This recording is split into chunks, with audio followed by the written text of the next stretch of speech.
Вітаю всіх слухачів Єврорадіо. В эфире наша новая программа «Идея X». Программа суместная. Моим суаўтарам, сувядоўцам, сугенератарам ідэй для гэтай праграмы стаўся маскоўскі філосаф Максим Гаруноў. Прывітанне, Максим. Прывітанне, Дмітрий. Программа «Идея X» присвечена нацыянальнай ідэі беларусаў.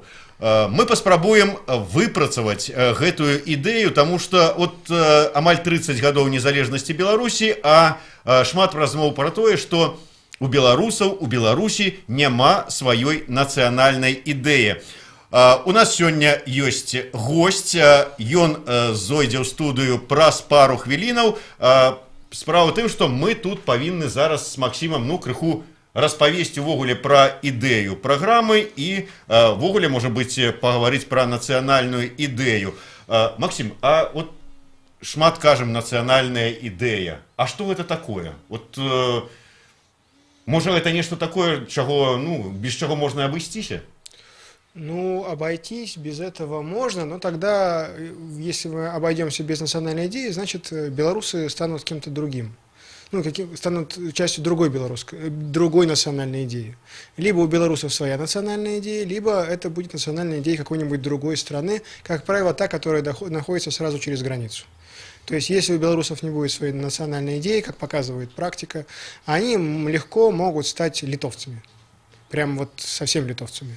До прикладу, литвинами могут стать. Не, литвины, они уже есть. А вот литовцами это совсем другое. Вот, они могут стать поляками. В начале этого года, по-моему, в Эстонии, в эстонской публицистике я читал замечательный текст о том, что вот какой-то автор эстонский, он говорил о том, что, в общем, эстонцам невероятно повезло. Не повезло именно потому, что эстонская идея появилась. И эстонская нация состоялась. Потому что вокруг Эстонии было довольно много прибалтских народов, таких же, как эстонцы. И они исчезли. Там была очень хорошая фраза. Теперь, допустим, вепсы, или теперь, допустим, племя Ижора или прусы, это просто название и гены. А вот культуры вепской, ижорской и прусской ее не осталось. Да, теперь эти люди стали частью, как правило, России, либо Финляндии, либо Швеции, либо Германии. Да, вот, собственно, наш мир таков, что мы живем в мире национальных идей. Да, весь этот мир, вся планета сейчас, да, она вся вот в национализмах. Ага, то есть вся планета в национальных идеях таких вот, и да. Только плямка есть такая... Океан стабильности, да, вот, и океан стабильности здесь вроде бы как вот... Это як у неким тайфуне мертвая зона. Ну, отчасти, может быть, и так. Я не уверен, потому что белорусы же есть. Вот ты же говоришь на белорусском языке, правильно? Есть целое радио, которое говорит на белорусском языке. Это не так-то уж и мало. Да, и много у нас есть народов, которые не могут этим похвастаться. Допустим, в Тверской области, в России, живут карелы. И они там живут, дай бог, там уже несколько сотен лет. Но никакого особого карельского радио, такого вот, как Еврорадио, у них нет. Да, у них нет вот такого вот книгоиздания на белорусском языке, на своем языке, на карельском, какое есть у белорусов. Соответственно, вот с этого нужно начать. То есть, отрымливается ситуация такая, что нация есть, а национальной идеи нема. Вот ці магчыма ўвогуле такое? Нет. Вот, по-моему, это вот у белорусов есть такая штука, у них все есть, а они недовольны. Вот у них есть своя держава, свое государство, своя конституция, свой язык, какой-никакой, но документооборот на белорусском языке, он маленький, но тем не менее он есть, да, и в перспективе можно без особого труда это развить еще сильнее, да, чтобы он охватывал большее количество людей. Вот, все это, как пишет Алена Маркова, если знаете, такая замечательная есть исследовательница белорусской истории, национальной белорусской истории, уже в 20-х годах белорусское движение было настолько сильным, что Москва, Ленин и Сталин были вынуждены дать разрешение белорусам на формирование 2 белорусскоязычных дивизий. Да, и было даже специальное особое белорусскоязычное военное училище, которое наполняло эти дивизии офицерами. Да, то есть, в общем, у белорусов все есть, да, им если посмотреть на каких-нибудь корсиканцев, на каких-нибудь каталонцев, то они смотрят на Беларусь и облизываются. Вот ты зараз, Максим, нівеліраваў усю нашу ідэю нашай праграмы. Мы хочам распрацаваць для беларусаў нацыянальную ідэю беларусаў, а ты кажаш, усё ёсць. Звернемся да нашага гостя, які дапаможа нам все ж таки разобраться. Я почитал, мало того, что я ведаю, что вы литератор, что вы пишете добрые сценары, тым не менш вы яшчэ і этнакультуролог. Юлія Чарняўская, профессор. Спадарня Юлія, вот все ж таки пришли до высновы, что национальная идея у белорусов есть. Вы с этим сгодны? Безусловно. Другое дело, что она существует в нескольких вариациях, потому что, в принципе, нация – это штука, где играют очень большую роль группы. Просто группы общества. Вот мы как-то привыкли считать правительство, там, власть и народ, да? Ну, еще в Советском Союзе вот называли интеллигенция, прослойка, да? Вот, а на самом деле групп общества очень много. Это такие вектора культуры. И каждый из них несет некое свое представление об идее. Самое главное здесь, на самом деле, это чтобы над этими групповыми вариантами идей, я в своей книге «Белорусы от тутейших наций» посчитала там, я сократила и обобщила. Там 7 вариантов национальной идеи вот, современности, да? Теперь появились еще несколько, но вот такие в таком обобщенном виде их 7. Вот. И вот важно, чтобы над ними, над этими групповыми вещами, был какой-то общий консенсус относительно каких-то базовых структур, базовых вещей, базовых ценностей, да? Потому что иначе это просто будет, так сказать, она пророссийская, а мы гордые литвины, или мы гордые, так сказать, братский народ с Россией, а там вот сплошные бандеровцы в Украине, да? Ну и так далее, и так далее, и так далее. То есть это можно бесконечно. Так вот надо, чтобы у всех, у этих, и у гордых литвинов, и у, боже мой, кривичи у нас, до сих пор есть эта кривицкая плынь, с которой, кстати, все и началось. Вот в 90-х я хорошо помню, как это происходило, да, вот, и советские, и постсоветские, и сторонники гражданской нации, надо, чтобы были несколько важных вещей, но я сразу же, которые разделяют все, но я сразу же хочу сказать, мы национальную идею с вами сейчас не выдумаем.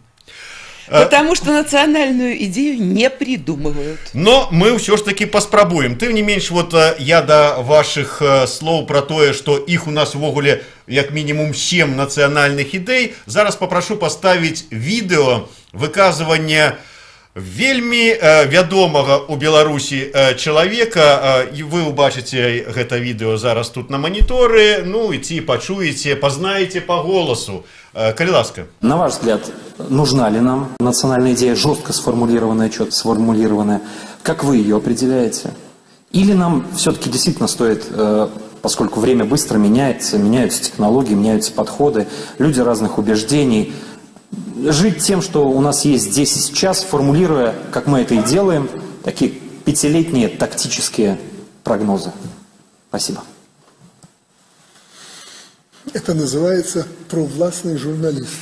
Хуже вопроса не задашь, когда сказать нечего на это. Пускай бы уже Селедич задал. Значит, кратко и честно. Я пока ни Радьков, который целую книжку написал, ни Рубинов, который тоже книжку написал о национальной идее. Они до сих пор у меня прямо на столе лежат, загородные резиденции. Я уже их не читаю. Но то, что они прорабатывали и вырабатывали, в том числе и то, что ты, Андрей, сказал, начиная там от патриотизма и вот философскую основу, которую ты подвел, все это правильно. Но на душу и сердце не ложится. Понимаешь, вот нужна такая идея, четко, кратко сформулирована, чтобы она захватила всех.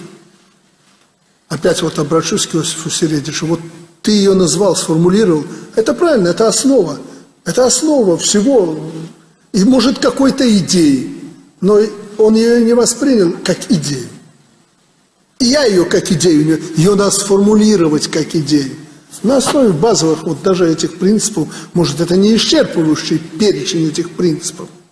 И, наверное, ты не претендуешь на исчерпывающий, и я никогда не претендую на исчерпывающий какой-то перечень вопросов и так далее. Всегда жизнь шире. Но вот даже вот киты, которые у тебя за спиной, Давыдька, Кисель, там, Козиятка и прочее, и их привлекали. Я уже не говорю о Павле Зотовиче Якубовиче, он уже плюется от этой идеи, ему уже это надоело. Мы никак не смогли ее административным образом сформулировать. Я все больше убеждаюсь, наверное, мы не пришли в своем развитии к той точке, когда бы эта идея вот ударила всех по мозгам и по сердцу. И я успокоился, думаю, ну раз общество ничего предложить не может, я тоже не могу придумать, даже боюсь что-то говорить, потому что это очень ответственно. И, к сожалению, вот так все происходит, как ты в конце сказал, что мы живем, как живем без этой идеи. А хотелось бы. Но ее нет. Ее нет. И я абсолютно убежден, выдумать ее невозможно. Нас к этому должна подвести сама жизнь, само развитие нашей страны. Максим уже маша мне руками, мергая ободвумі вачима. Кайласка. Александр Егорович прекрасно сказал, обожаю его, он сказал, что у них так и не получилось родить национальную белорусскую идею административно. Вот, это главное содержание того, что было сказано. То есть невозможно родить белорусскую национальную идею, отправив справку за нормой номер 647/14 БВ в соответствующий департамент национальной идеи, чтобы этот департамент национальной идеи, получив бюджет из государственной казны, разработал в указанные сроки подходящую белорусскую национальную идею для Беларуси. Разумеется, администрация не способна родить, вообще бюрократический аппарат не способен родить национальную идею. Это, знаете, есть такой великий и ужасный философ в Москве Андрей Ашкеров, и у него есть замечательная, такая очень издевательская формулировка по поводу русской нации. Он утверждает: рождение духа нации в коридорах президентской администрации. Вот это, в России, наверное, единственная страна, в которой национальная идея в самом деле рождается в коридорах администрации президента. Совершенно нет. Ну, вот, не согласна. Вот, вообще таким образом не получается. Как правило, национальная идея, она рождается за пределами бюрократического аппарата. Она рождается вот где-то на улицах, в каких-то литературных кружках, вот где-то там она вызревает. Вы, Максим, очень все приятно и правильно говорите, кроме... Но я придерживаюсь несколько иной точки зрения. Во-первых, мне кажется, что Александр Григорьевич Лукашенко сказал гораздо более мудрую вещь, чем вы сказали. То есть ведь пафос не сводился к тому, что ее бюрократическими мерами, то есть мы можем поразвлекаться по этому поводу, похихикать, нельзя создать. Но ее нельзя создать и мерами кружков, и мерами элит неких интеллектуальных. Знаете почему? А вот вы когда-нибудь думали о том, почему Александр Григорьевич Лукашенко вот все-таки имеет достаточно большое число сторонников среди людей разных слоев и так далее. А я думала, и в числе всего прочего, мне пришло в голову следующее, что вот он почему-то все время своими словами попадает в людей. То есть вот в те массы, к которым вы так пренебрежительно отнеслись, ну как бы национальная идея не в коридорах власти, но ее и не массы творят, да? А на самом деле очень важно, чтобы слова попали, твои слова, попали вот в эту массу. А вот то, что предлагаем мы с вами, интеллектуалы и другие интеллектуалы, которые предлагают больше, чем мы с вами, да? А они не попадают. Они попадают только в себя и себе подобных. К тем, кто тоже понимает. Вот. И там они уже решают, кого нам надо, как бы, в каком составе нам восстанавливать Речь Посполитую и так далее, и так далее. То есть они не попадают в среднего человека. Даже в среднего человека с высшим образованием, который посмотрит вот на эту метусню групп, да, и скажет: ребята, скучно мне вас слушать, я пошел. А я вам скажу, то есть, каким образом получаются национальные идеи. Это, в общем-то, известные вещи. Но это как есть известная фраза, что генерал всегда играет прошедшую войну. Да? Вот мы все время играем прошедшую войну. Вот есть у нас совершенно замечательный философ, который говорит, что вот Беларусь не прошла периода становления, и ей надо начинать с примордиальных основ. То есть вот в XIX веке там мы прыгали над Вогнищем, и нам надо снова... Это, кстати, тоже было популярно в 90-е, но он последовательно до сих пор действует. Нам надо, значит, язычество, вот это наше все, и так далее, и так далее. И мы должны вот это вот дух предков. Такое впечатление, что дух, вот он на нас стекает. Мы должны прислушаться там к, так сказать, традиции. А что традиция жива только когда там, ей занимаешься, ее каким-то образом оживляешь. Об этом этот человек не думает. Он думает, что мы должны пройти все те стадии, которые проходили, например, нации 1870 года возникшие, да? Или в начале 19 века возникшие. А мы не должны их проходить. Мы пролетели. Это искусственная попытка искусственно вернуть Беларусь в какое-то такое волшебное время, время полумифа, и чтобы мы развивались. Это так считают люди, которые считают, что нация вырастает из этноса, как из зерна колос, автоматически. А кто это говорил, что Франция создана, теперь будем создавать французов? Я не помню, но я помню, как говорил Ренан, что нация – это ежедневный плебисцит. То есть нация – это постоянный компромисс, постоянный поиск того, что такое нация. Нация – это процесс. Хватит считать нацию чем-то таким стабильным. Вот, ой, дошли мы до нации или не дошли? Да дошли. Все признаки нации у нас налицо уже, у нас есть суверенитет, и не надо говорить о качествах, о зависимости от соседей, у нас есть суверенитет, люди чувствуют себя белорусами, называют себя белорусами, уверены в том, что их язык белорусский, даже если они говорят по-русски, большая часть граждан Беларуси говорит о том, что мой язык белорусский. Хотя, может, никогда им не пользоваться, потому что они знают, что это признак нации, язык как символическая составляющая. Но самое главное, что я хочу сказать, извините, я уже перетянула немножко одеяло, но я очень долго терпела. Я хочу сказать, что вот нация, на самом деле, вот мне приходит на ум Израиль, потому что и не с языком там дело, а вот это тоже общество групп, достаточно сегрегированных. То есть там очень много разобщенности в каких-то, так сказать, религиозных вещах, касающихся там неких общин и так далее, там русские, которые все и белорусы, там и украинцы, все там русские, да, или там арабы-христиане, в общем. Но потом наступает война. И мальчики, и девочки. И это те люди, которые ругаются друг с другом постоянно.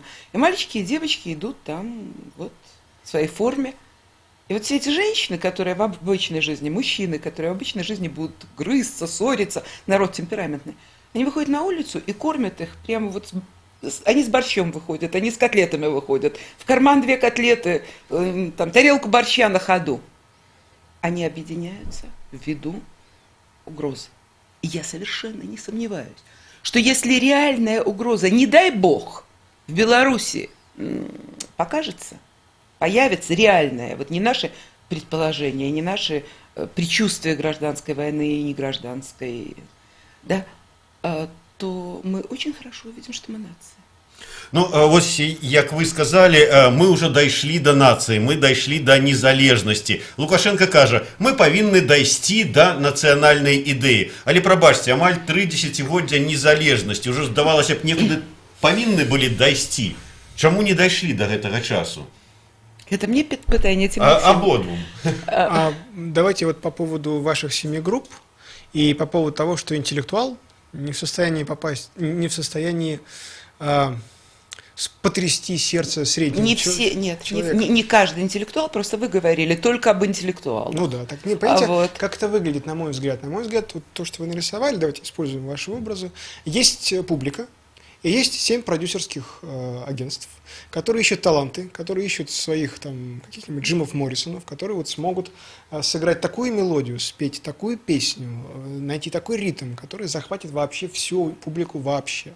И они конкурируют друг с другом, да. Кривичи пытаются, вот люди, которые считают себя кривичами, да, и Но их уже меньше стало гораздо, чем раньше. ну, меньше, потому что хита нет, да, все они ищут хит. Национальная идея, о которой Змитер говорит, это как раз хит. Это не хит. Это хит, он либо захватывает, он должен захватить это общество, и он должен зазвучать на столетие вперед. Вы считаете, что национальная идея – это штука такая, вот белорусски кажут, что на белорусской нерухомая. У меня путается, мне хочется говорить и по-русски, и по-белорусски одновременно. Такая штука вот неподвижная, вот она вот такая вот существует, кто-то придумает хит, все за этим хитом пойдут. Извините, вот,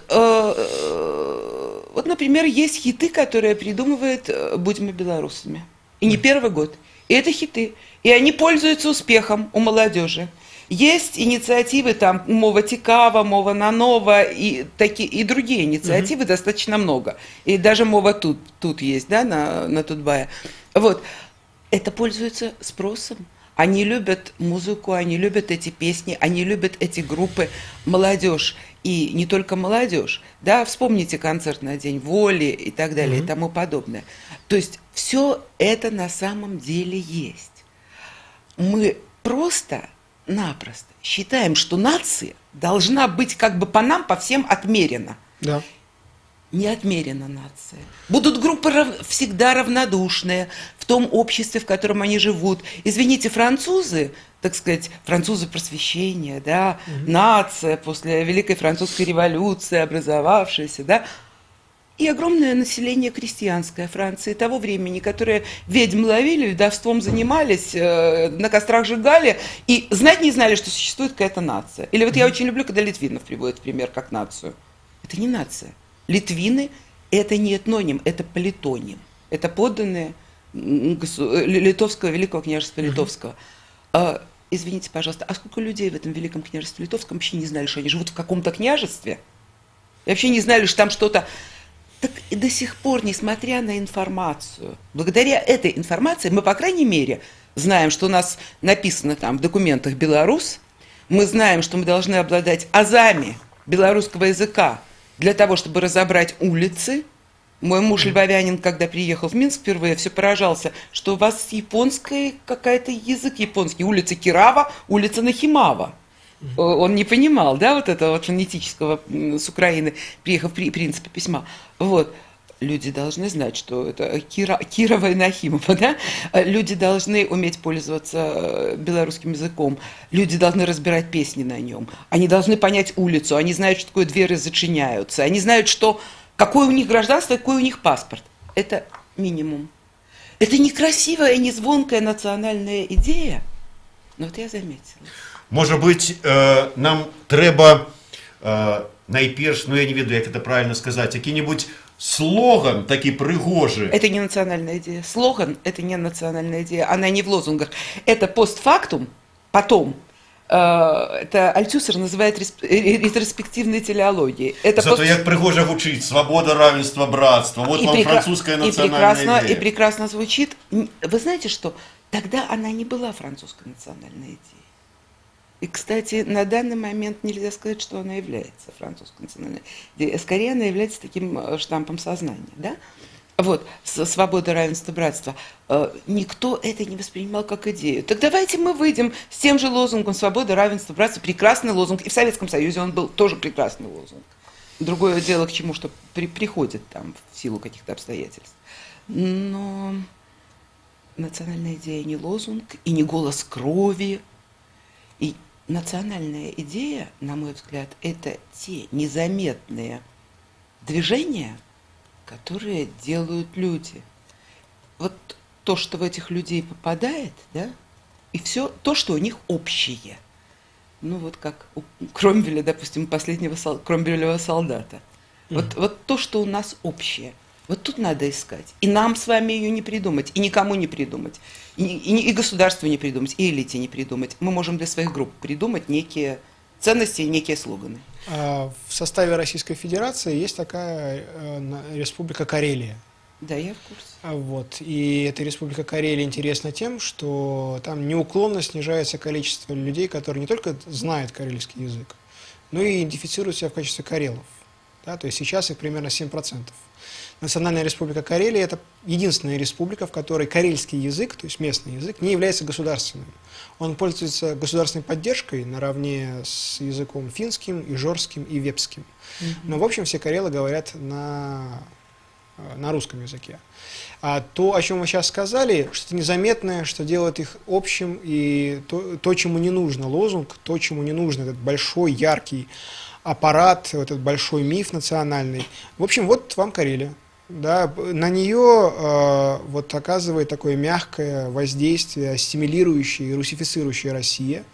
И я думаю, внуки нынешних карелов, ну, в общем, они прибавят просто к своим, как это сейчас происходит сплошь и рядом, прибавят к своим фамилиям окончание «ов» и навсегда исчезнут. Карелы уже исчезли. Все понимаете, понятно. и все как раз потому, что инфраструктуры национальной памяти, национальной идеи, набора лозунгов не было. Был только вот то, что вы сейчас назвали фундамент. Какая-то общая кухня, общность, там, связанная с тем, что мы не проживают в одной климатической зоне. А я говорила про кухню и климатическую зону? Ну, а тогда я не очень понял, о чем вы говорили. Ну, вы сказали, о чем... Тогда вы действительно не поняли, о чем я говорила. Вы сейчас говорили о том, что есть нечто незаметное, то, что объединяет людей. И лозунг... Нация – штука пульсирующая. Она не является всегда, то, что я вам на израильском примере пыталась привести, она не является всегда... Человек не должен каждую секунду ощущать себя причастным к нации. Вообще-то в Израиле именно так и происходит. Нет. Вы знаете, я про Израиль немножко знаю, у меня там дочь живет, и внучка уже теперь. Вот, да, и в Израиле это так не происходит на бытовом уровне в жизни человека. То есть это происходит, когда возникает какое-то тяжелое противостояние, или когда возникает повод для какой-то такой гордости, допустим, вот некое мероприятие, которого нет в других странах, да, вот там от гей-прайда, который сейчас интенсивно собираются в Тель-Авиве праздновать, и весь мир съезжается, и до там, я не знаю, там праздника Пурим, да, вот, когда все веселятся в карнавальных костюмах. Поэтому все совсем не совсем так. А вот если говорить о том, что так, то к вашему замечательному карельскому примеру можно привести еще одну страну, которой я интересуюсь и немножечко занимаюсь и дружу с хорошими людьми там. Это Швеция.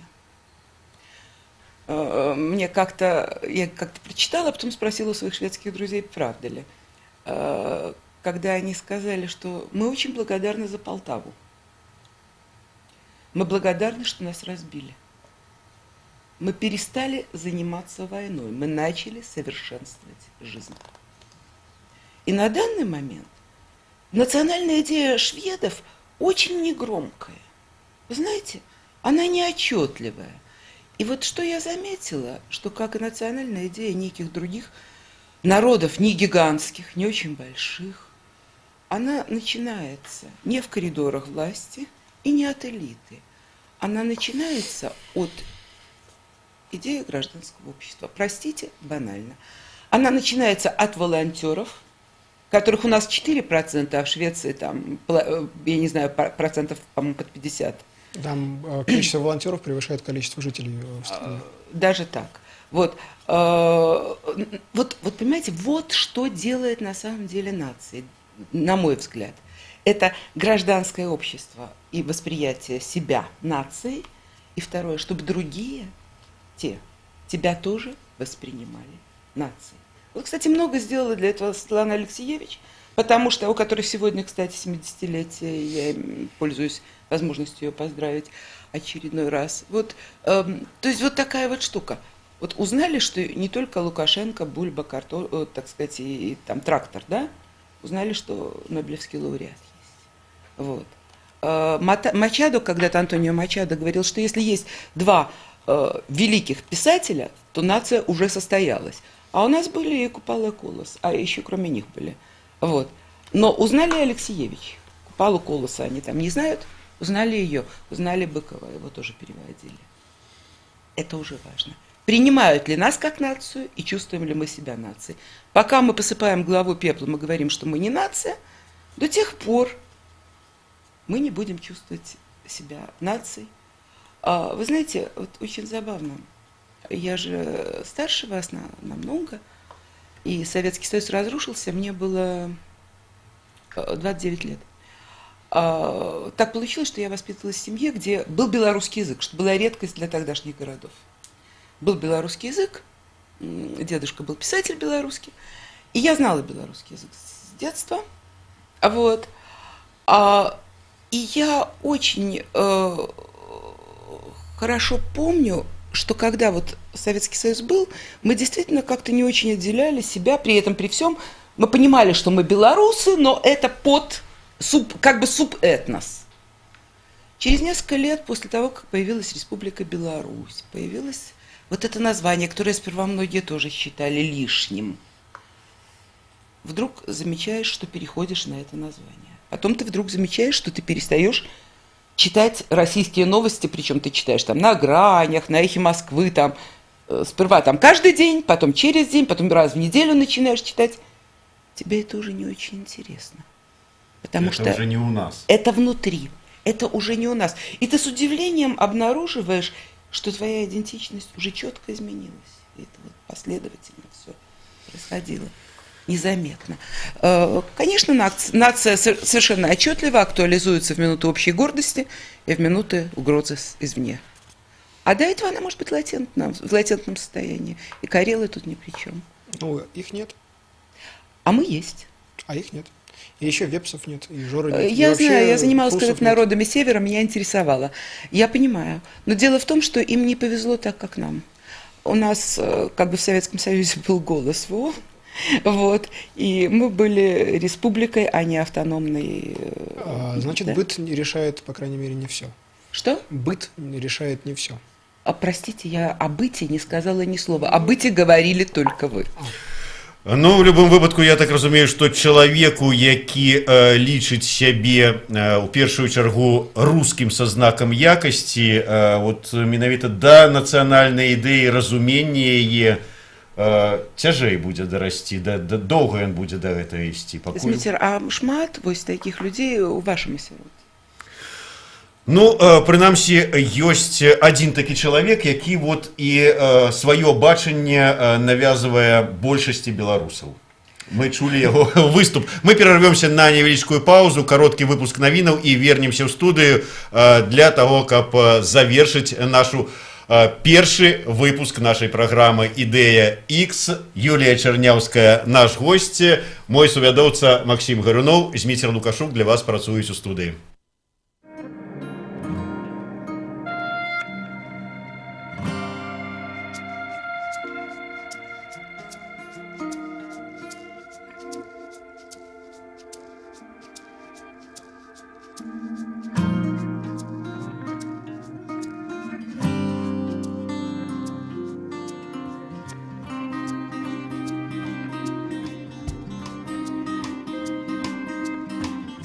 Ходячее лихо, плохая примета, дурной знак.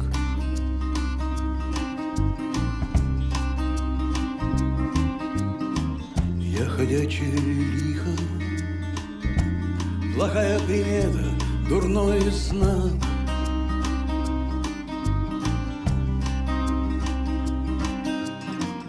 Не трать дыхание на мое имя, я обойдусь и так.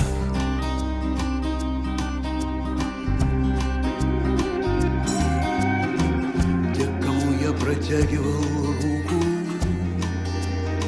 спотыкались и сбивались с пути.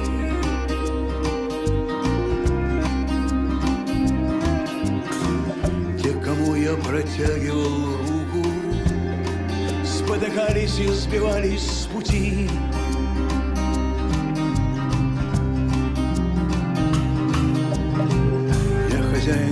Этого прекрасного мира, но мне некуда в нем идти.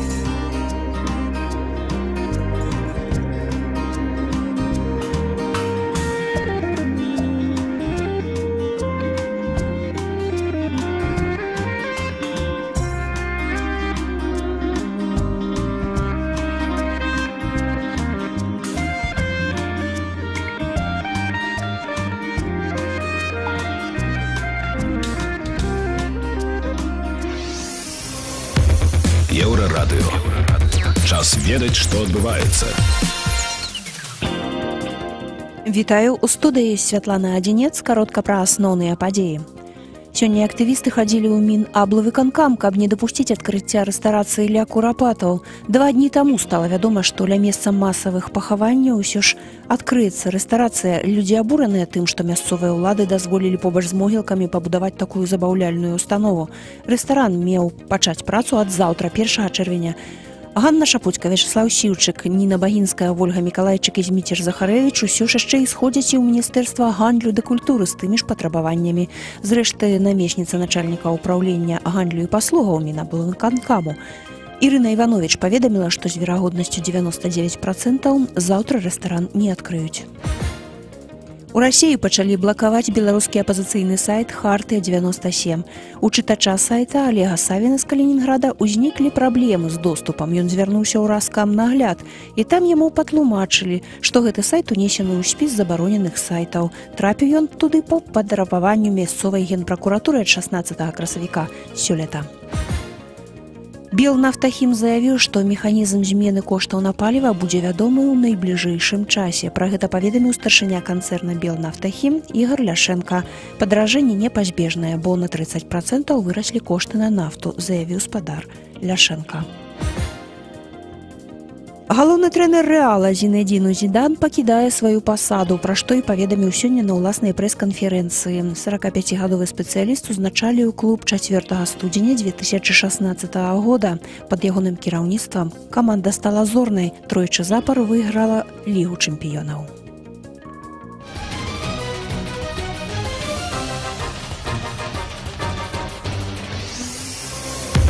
Еўрарадыё. Час ведаць, што адбываецца. Вітаем усіх слухачоў Еўрарадыё. У студыі праграма «Ідэя X», прысвечаная нацыянальнай ідэі Беларусі.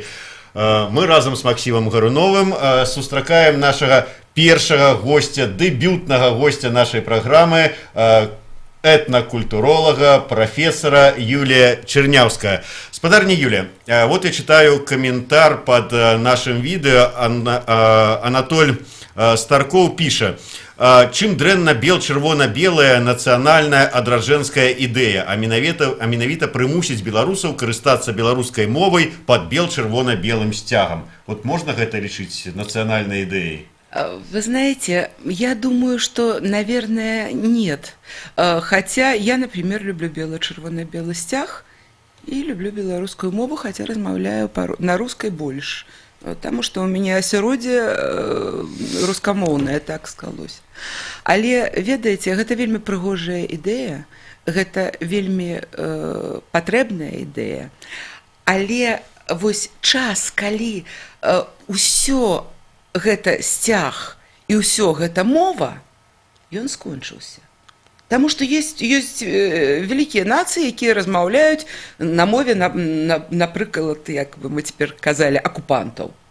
Вялікія нацыі. Ніхто не блытае амерыканцаў і англічан. Ніхто не блытае. Вось. Ніхто там не лічыць, што 4 мовы ў Швейцарыі гэта некія не швейцарцы или не дошвейцарцы. Никто не лечит. А вот с флагами интересно. Знаете, когда тут же надо немножечко смотреть и на людей, с которыми ты общаешься. Я как-то спросила у моих студентов, что такое гражданство и как они воспринимают гражданство. И вот одна девочка сказала, что мы были в Крыму на Черном море, и мы в наш день независимости, они четко уверены, что это 3 июля, да? Вот мы расстелили на нашей палатке наш флаг. Я спрашивала, какой флаг? Красно-зеленый или бело-червоно-белый? Она мне говорит, красно-зеленый. Я вообще даже не знаю, знает ли она про бело-червоно-белый стяг. Вот. И я поняла, что выросли поколения, да? Мы не будем говорить, почему они выросли, какие они выросли, правильно это или неправильно, вот, для которых это их флаг, они привыкли, вот. Он эстетически был не мой никогда, даже в Советском Союзе этот флаг, это сочетание красного и зеленого, да, вот, ну не нравился он мне, даже девочки. А вот эти девочки, это национальная гордость. Вот это вот нелепая нам с вами кажущаяся вещь, это национальная гордость, которая выражает себя таким образом. И вы знаете, я помню, как все издевались над человеком, который вышел, я не знаю его имени, к сожалению, на День воли, по-моему, в позапрошлом году, с двумя флагами, бело-красно-белым и красно-зеленым, да? И когда там к нему кидались с вопросами, и там его обсмеивал весь Facebook, все соцсетки, вот он сказал: я не хочу делить мой народ. Мой народ – это и те, и другие. И понимаете, вот мне это понятно, потому что мой народ – это и те, и другие. Да, я общаюсь в основном с людьми, которые любят больше гораздо бело-красно-белый флаг. Но, тем не менее, гораздо больше вокруг людей, которые спокойно живут под красно-зеленым. И они тоже мой народ, хотя я с ними во многом не согласна. Але да тэмы нацыянальнай ідэі. Максим, як ты лічыш, нацыянальныя сімвалы, мова титульной нации, наколькі это важно для национальной идеи? Мне кажется, это первостепенная важность.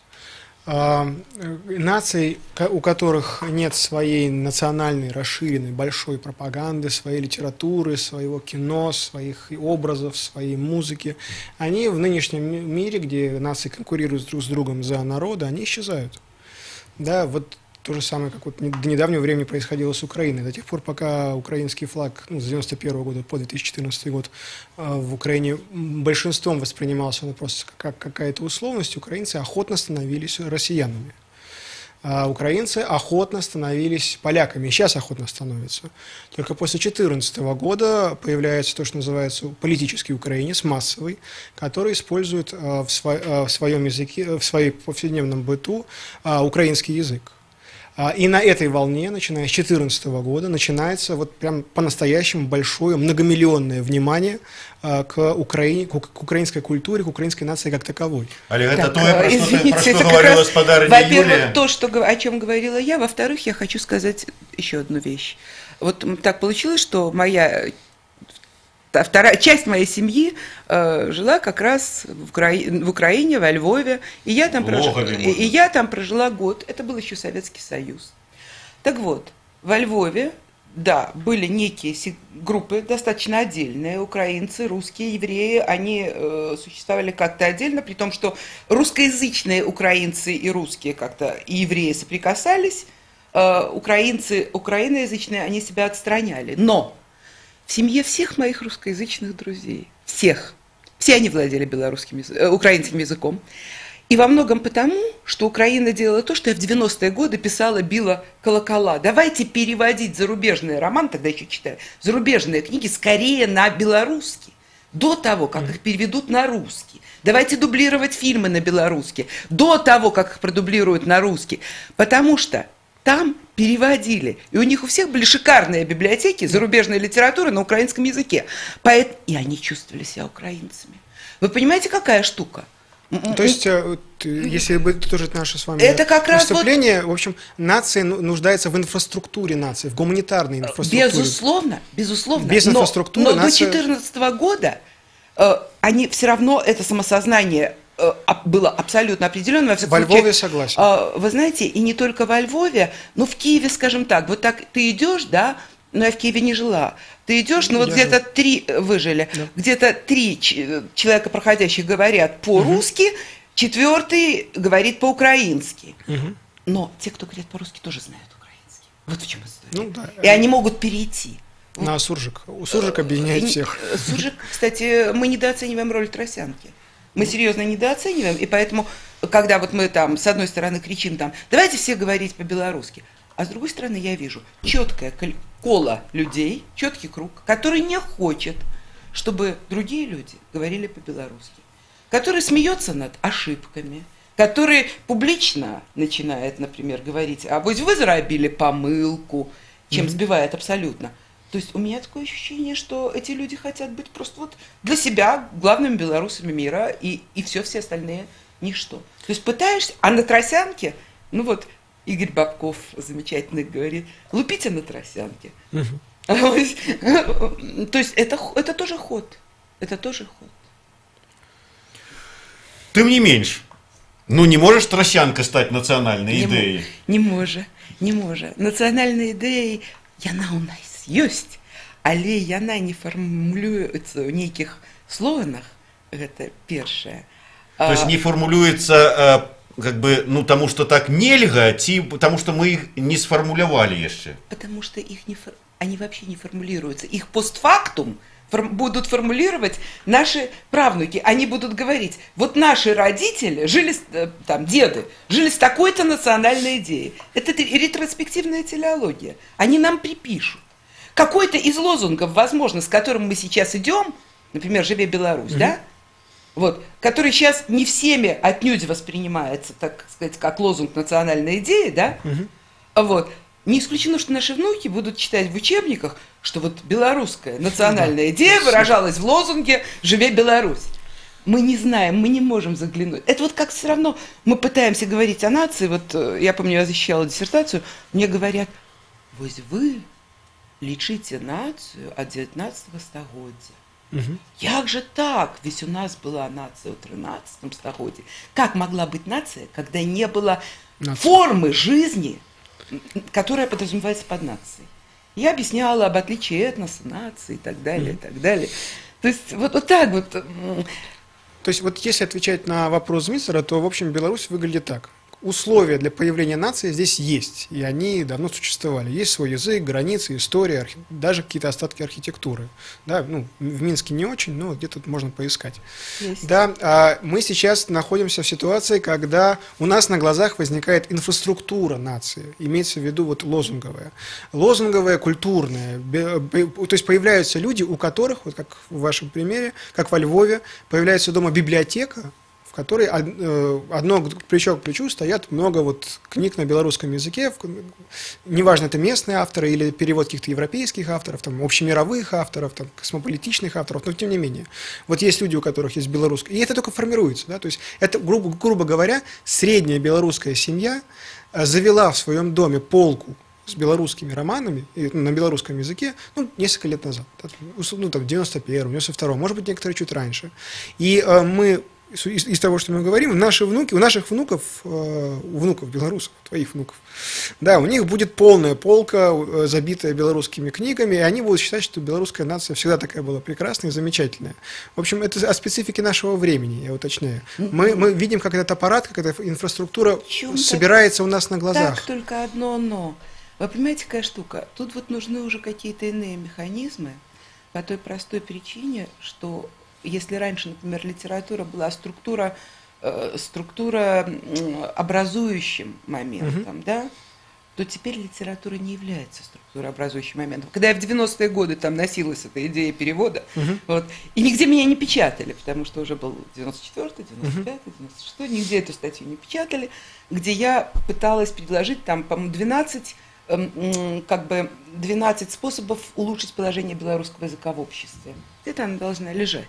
И вот один из них был этот, второй там, чтобы налогов не брали за белорусскую продукцию и так далее, книжную, без налогообложения, ну и так далее. Там много чего было. И ничто это не было воспринято тогда. И а теперь книга играет гораздо... У нас уже не лингвоцентрическая, не литературоцентрическая культура. Меньшую роль. Значит, теперь нам нужны треба другие. Раскладка на телефоне на белорусском. А вы знаете, не только. Вот сделали ребята из Будьмы с Юлией Лешкевич вот этот фильм про белорусскую историю за 5 минут. Это, конечно, фильм как бы не исторический. Историческим его не назовешь. Это фильм-миф. Но он очаровательный. Да, моя дочка раза 5 переглядела его. Он нравится. То есть сейчас во многом игровая вселенная, да? И вот в этом игровом формате можно делать какие-то вещи просто чисто модными. А вот как, во всяком случае, для молодежи. А вот как нация, вот серьезная, мы не знаем, вообще будут ли существовать нации через там 100 лет. Мы не уверены в этом.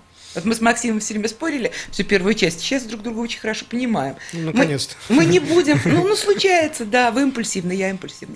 Но вот такое вот происходит, что мы не знаем сейчас, где и как. Но мы знаем, например, что если с нами попытались бы сделать то, что сделали с Украиной, вот я знаю нескольких людей, которые ввели курсы самообороны, выживания, когда вот на Украине это началось, в Украине, в Минске вели курсы самообороны, выживания и так далее, как выживать без таблеток, там, допустим, диабетикам, как выживать там, то есть если войдут. И у белорусов такой исторический способ замечательный, понимаете, белорусские и вообще вещи, связанные с моделями поведения, это не только модели, ну, как бы вам сказать, не только модели вот прямого поведения, это модели того, от чего мы тихонько ускользаем, уходим, прячемся, незаметные, как бы не слышим, как бы не видим, как бы ускользаем. Это очень хорошо у белорусских крестьян в сказках. Вот выражено, я сказками занималась. Вот он как бы либо не дослышит приказ пана, либо делает все буквально, то, что пан предлагает в переносном смысле. В общем, приводит этот приказ полностью... Итальянская забастовка. Да, пассивный саботаж я это для себя называю. И вот этот вот пассивный саботаж, да, он всегда будет. Это великолепное средство спасения, когда рядом сильный сосед. Но не только спасение жизни, но и удержание своих. Вот важно то, чтобы белорус считал, что это свое. Вот эта культура, этот мир, этот дом, эти города, эти, боже, несчастные там, я не знаю, лентупы, в которых дворец только сейчас начали реставрировать там, или щорсы. Вот, что это свое, это все свое. Я думаю, вот першы вынік нашай дыскусіі, такі намёк на нацыянальную ідею, зразумець, дзе і што яно ёсць сваё. Дзякуй вялікі, Юлія Чернявская, мой сувядоўца Максим Гаруноў, Зміцер Лукашук, праграма «Ідэя X». На наступным тыдні глядзіце працяг, у нас будзе ў гасцях лідар гурту Dream Ecstasy Філіп Чмыр.